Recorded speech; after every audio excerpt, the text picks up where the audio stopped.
Headlines for tonight.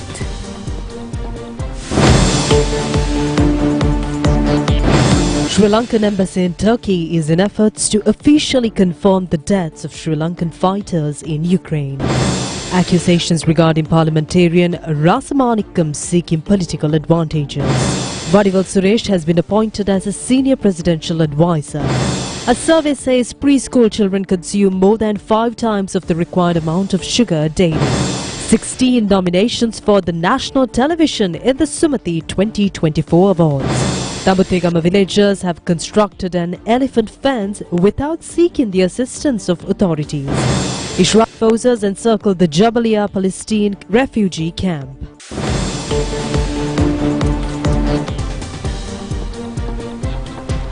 Now on to those and more stories in detail. On today's top story, Sri Lankan embassy in Turkey says the government of Ukraine has so far not officially informed on the deaths of 3 Sri Lankan fighters in Ukraine war front. However, the embassy says it has received unofficial reports on the deaths of the Sri Lankan nationals.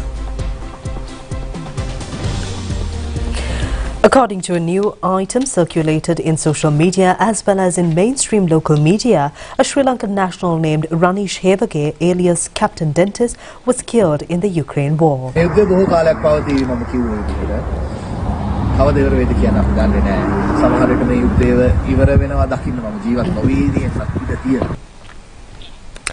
The victim was alleged to have been joined the international fighters who were fighting against Russia. The Russian army has identified this group as mercenaries. Social media have also reported that the fighters were in the front line battling on behalf of the Ukraine army. The Russian media has also reported to have commented on the deaths of the Sri Lankan nationals. The national television has joined the Sri Lankan ambassador in Turkey, Hasanthi Disanayake, to gain official information regarding these news items. She has responded saying that she is also attempting to confirm official information from the Ukrainian government regarding the deaths of the Sri Lankans. The envoy also said, according to unofficial reports, 3 persons, including Ranish Hevage, were killed in action, and that only the body of Ranish Hevage was identified. According to the ambassador, the identities or the deaths of the other 2 victims have not yet been confirmed. Chairman of the Committee on Public Accounts, State Minister Lasantha Legewanna, has presented the committee report for the year 2021 to Parliament today. State Minister Lasantha Legewanna said that he is presenting the report of the Committee on Public Accounts. He added that the report of the year 2022 will be released next month and the report of 2023 is to be released in 2024. Minister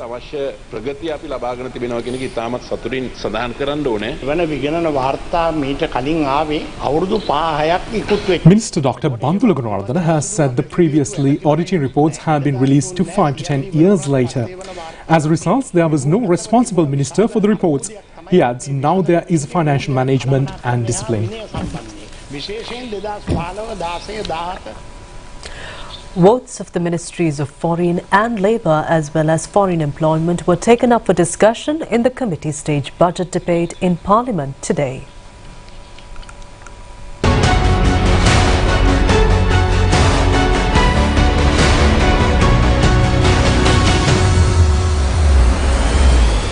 Get those assurances which are required, and were able to get the IMF first tranche, and I'm certain that we will get the second tranche within the next couple of weeks. So therefore, I think we are doing certain things in the right direction. We have been taking part in what is known as UPR process, Universal Periodical Review. We are going to the Cabinet to establish a sectorial oversight committee within the Cabinet to implement those recommendations which we have adopted. But we will not be bullied by any Western countries who practice hypocritical double standard. We all can see and to tell us how we should run our country. We will never be bullied by that. We'll do what is good for our people in this country, which include everybody. But we will not be bullied because I have no intention of going and seeking refuge in some other country. So therefore, I have no obligation in this role other than for my country and what is good for my country.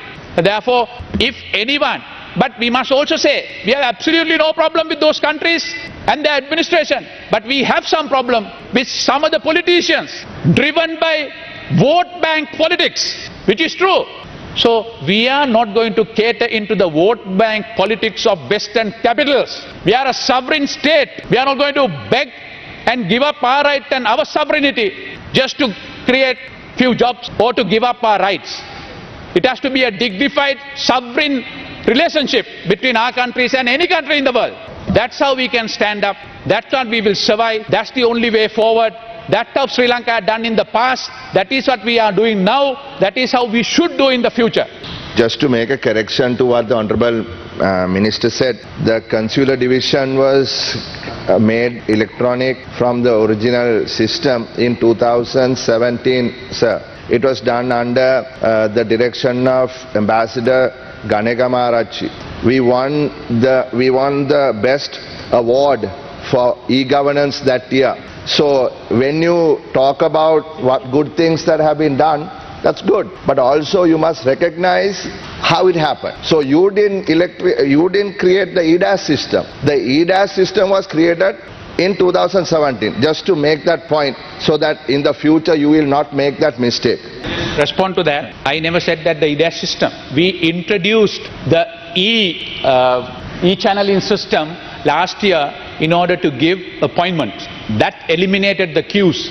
Then we connected with the Education Ministry 3 months ago. That eliminated the 50% of people who were asked to physically present. Of course, computer systems were there, but when we took over, there were thousands of people who were in queue. The actual waiting time was 6 hours, sir. Right? Under Honorable Mangala Samaravira, when we did it, we brought it down to 10 minutes. That is by creating the EDAS system. It is because of these people who messed it up. There were so many people wanting to leave the country. That is what happened. So let us be honest. Right? Let us be honest about what we are saying. That's all I'm saying. Right? Give the credit to people who did it.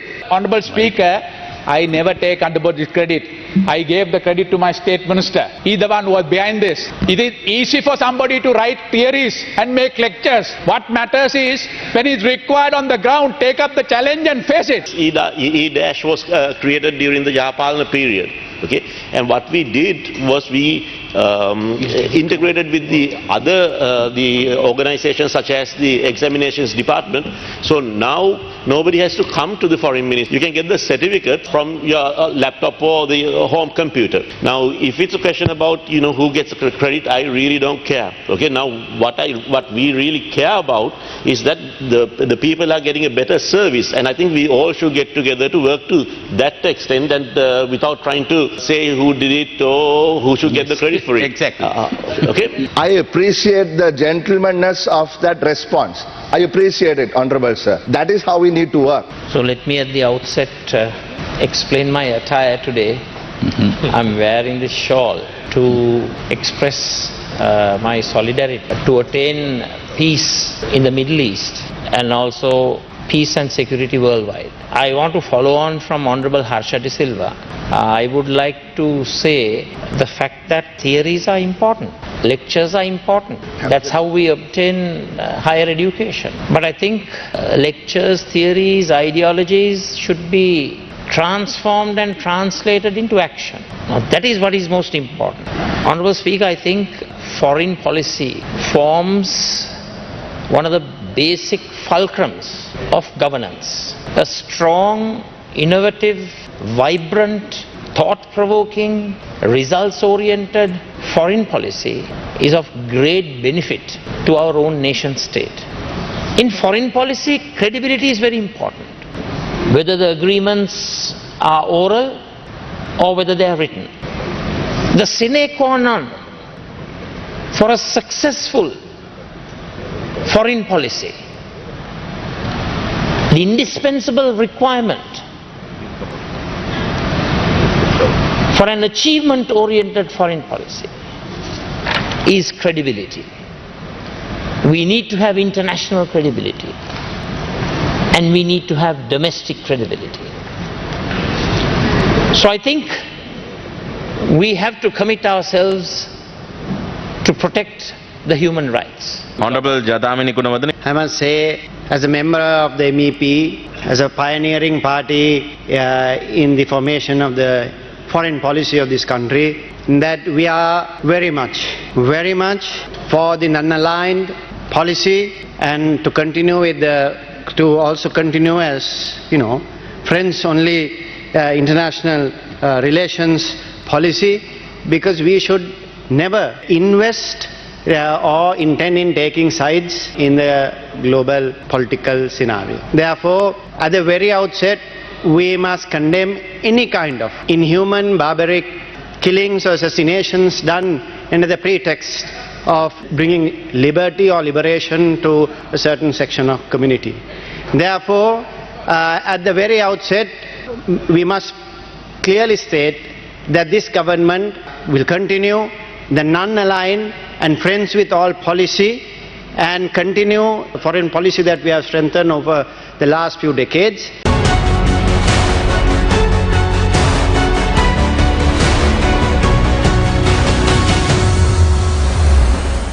In the meantime, Parliamentarian Vadivil Suresh has been appointed as the Presidential Senior Advisor. President Ranil Wickremesinghe has handed over the letter of appointment to the Parliamentarian at President's office. Vadivil Suresh has been entrusted with the responsibility of monitoring program to fully amalgamate the upcountry Tamil country to the Sri Lankan society. He will engage in programs to look into the welfare of the working people in the districts of Badulla, Nuwara and Ratnapura, and to coordinate the activities of the plantation communities in these districts. Vadivil Suresh will also be in charge of programs to promote safety and well-being of children and women. Survey carried out with the participation of 813 children in the Western Province has revealed that children in the preschool age in the country consume more than 5 times of sugar recommended for each day. Community medical consultant and head of the preschool health promotion program, Dr. Inuka Wickremesinghe, said that a survey conducted in the Colombo district says that a child consumes around 15 teaspoons of sugar each day. Accordingly, they are consuming more than 5 times of the daily recommended dosage. Dr. Inuka also says the sugar comes into the bodies of children in the form of bakery products, toffees, chocolates and sugary drinks. Children consume these items mostly on their way home after school. They also make it a habit to consume such items while watching TV. It has also been reiterated that for those who are in the first stage of childhood, the preschool is an extremely important institution to develop their health. Consultant physician on child and youth psychology at the Lady Ridgeway Children's Hospital, Dr. Darshani Hettiarachchi, said that at the time of birth, 25% of the brain of a baby has been formed. The remaining 75% of the growth will take place by the second year of the infant. She adds that by the age of 5 years, 90% of development of the brain is completed. Youth become restless when they are unable to face the problems they are being confronted with. The foundation for the prevention of such calamities in life is to be laid at the preschool stage.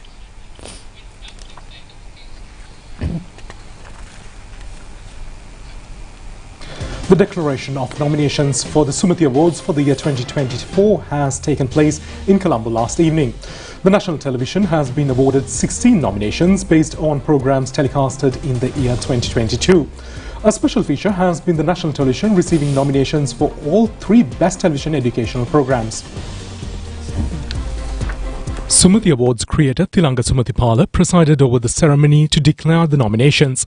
The list of nominations received by the national television according to the board of judges is as follows. The best teledrama series has been Thumpani teledrama directed by Sandundola Mulla. The best single episode teledrama is Mataka Satahan directed by Santusha Linege of the national television. The best teledrama direction has been Thumpani teledrama directed by Supun Ratnayaka. The best teledrama actor is Madhura Prabhashwara, who has portrayed the character Vikum Siri in Thumpani teledrama. The best teledrama supporting actor is Randika Gunathilaka, who portrayed the character Adi in Thumpani teledrama. Dayan Thittagala and Nuwan Singhadipati have been nominated for best teledrama editing in Thumpani teledrama. The best teledrama scriptwriter is Supun Ratnayaka, who wrote the script in Thumpani teledrama. Supun Ratnayaka, who wrote the song Jolieta Nova Api in the Thumpani teledrama, has been nominated as the best composer of the teledrama songs. Vidu Kahapola Arachi, who sang the song Jolieta Nova Api in Thumpani teledrama, has been nominated as the best teledrama singer. The best television magazine program is Rata program directed by Viraj Dharmadasa of the national television. The national television has also been entrusted with 2 nominations for Best Television Children's Programs. They are Sindhu Kochiya, directed by Malathi Veerasinghe, and Emiyami, directed by Thusita Vidanapati Arachi. The 3 nominated names of the national television for the Best Television Education Program are as follows: Jathika Pasala, directed by Tharangi Athuriliya, After School, directed by Malathi Veerasinghe, and Mang Asai Matakiyanna, directed by Baijanaka Sujeeva Jayakodi. The Krida Visituru program, directed by Susanthi Premachandra of the national television, has been nominated as the Best Sports Program. Sumti Awards creator Thulanga Sumatipala said that the Sumti Awards presentation will be conducted for this 24th occasion. He further said the nominated names were the ones nominated by the board for the year 2022. Creator of the Sumti Awards further said that the nominated names for the year 2023 are scheduled to be declared this year. He also said the Sumti Awards will be held on the 24th of February 2024. Funeral of late veteran actor Sumti Awards has taken place at the General Cemetery in Boralla today.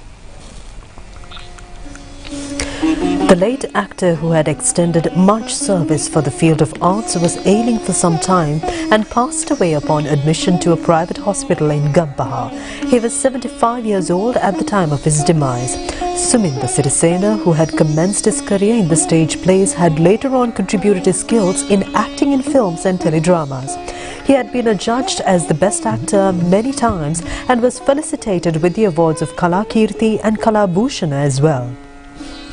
The remains were laid at a private funeral parlour in Boralla, where a large group, including artists, paid their last respects.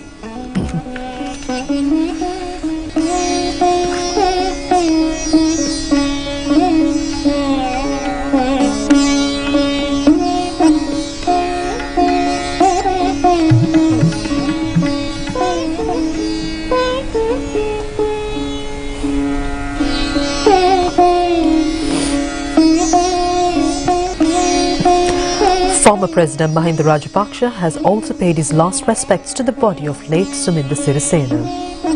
Minister Dr. Bandulu Gunawardena was also amongst those who paid their last respects to veteran actor Sumti Awards.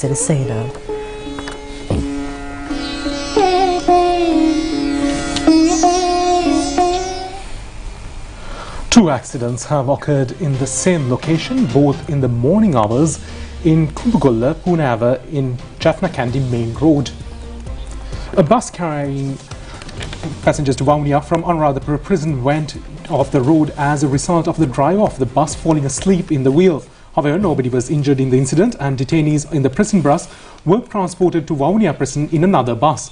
Meanwhile, in the same spot, a bus carrying employees in a private institute has clashed with a tipper truck, injuring 3 passengers in the bus.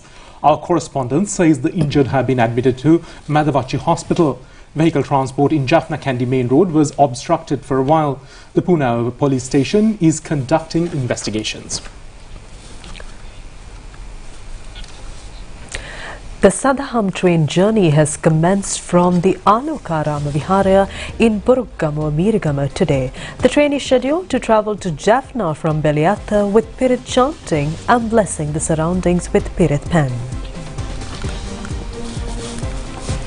The Sadam train journey is scheduled to be conducted on the 11th of this month. The motorcade carrying the sacred waters is on its way to Beliatha.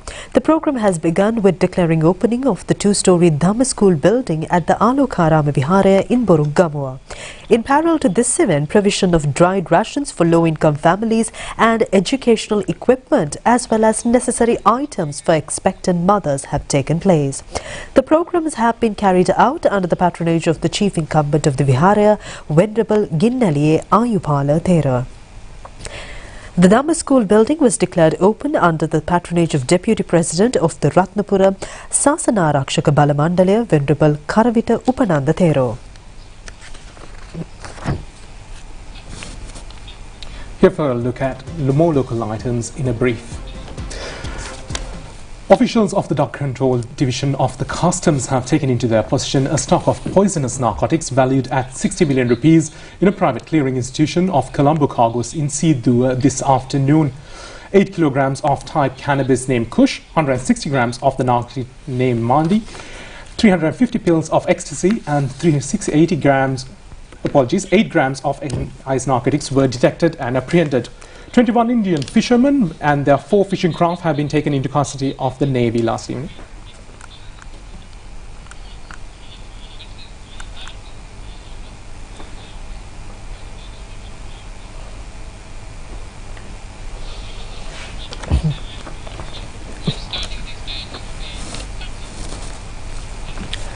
A disease of the rotting of tender leaves of the tea plantation in the Badula district has been reported. Our correspondent says that as a result, many tea planters, pluckers of tea leaves and others have been subjected to extreme difficulties.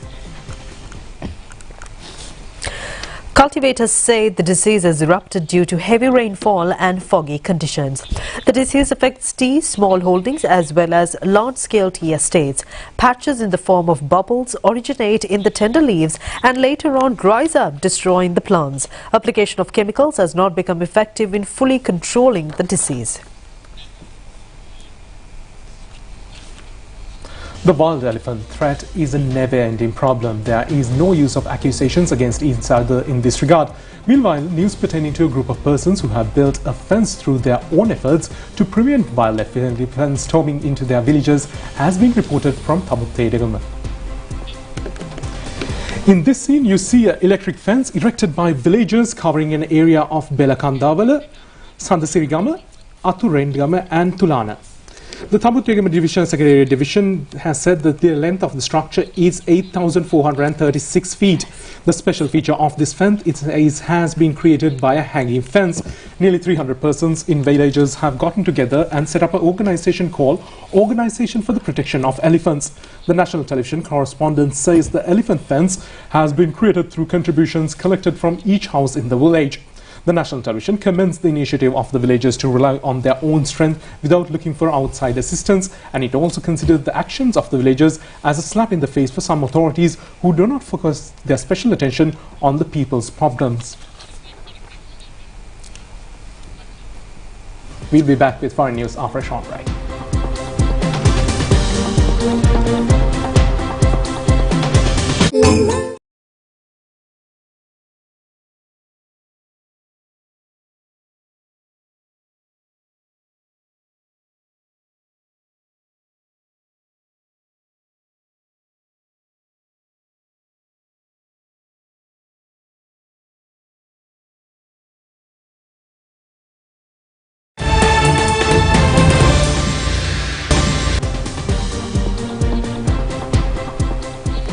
Now on to foreign news. A state of emergency has been declared in Seychelles after a massive explosion at an industrial area on the main island, Mahe, as well as flooding. 3 blasts ripped through the zone, flattering commercial buildings and wrecking nearby housing, leaving a trail of devastation among Mahe Islands on the east coast. Seychelles President Wavel Ramakullan has ordered everyone except essential workers to stay by at home. A number of people have been injured. Several people have also been evacuated from their homes.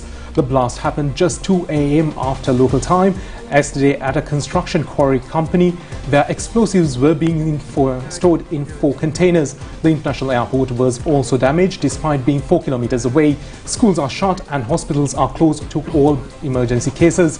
Meanwhile, exceptionally heavy rain overnight has caused severe flooding and landslide, adding to the pressure on the island's response teams. 3 people died when their homes were destroyed. A deluge has caused sewage to flow into the ocean and people are being advised not to swim. The Jabalia refugee camp in northern Gaza has seen heavy fighting as Israeli tanks surrounded the area. The Hamas-run local authorities said about 100,000 people are still in the camp without a functioning hospital and at the risk of starvation.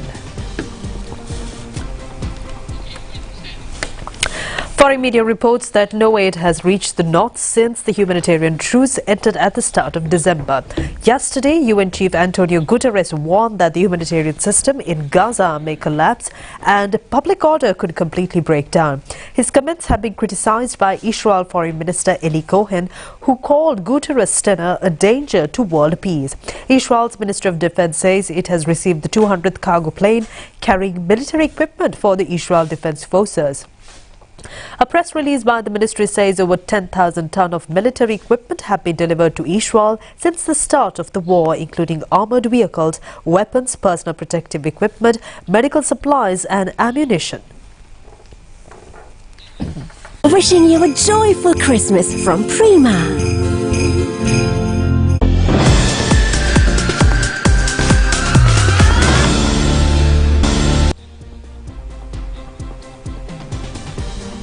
Now on to sports news. First, a look at cricket. The England team has been successful in securing a 6-wicket victory against the West Indies. The match was played at the Sir Vivian Richards Cricket Stadium in Antigua. The West Indies team batting first were all out for 202 runs. Shy Hope scored 68 runs. Liam Livingstone took 3 wickets for 39 runs. The England team has fulfilled the victory target of 203 runs by scoring 206 runs for the loss of 4 wickets. The New York Strikers team has won the 23rd match of the Abu Dhabi T10 League Cricket Tournament by beating the Chennai Braves team. The match was played at the Abu Dhabi Syed Cricket Grounds. The Chennai Braves have scored 75 runs for the loss of 9 wickets. Mohammad Amir has captured 4 wickets for 7 runs. The New York Strikers team has secured victory by scoring 76 runs, losing only 5 wickets. The victory in the 24th match of the tournament has been recorded by the Samp Army team, who defeated the Deccan Gladiators team. The Deccan Gladiators team had scored 115 runs for the loss of 7 wickets. The Samp Army team has secured the victory target with 6 wickets in hand.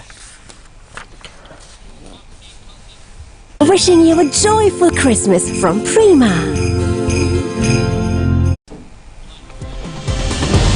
That's it for tonight's English News telecast. Thank you for joining us. Good night. Good night.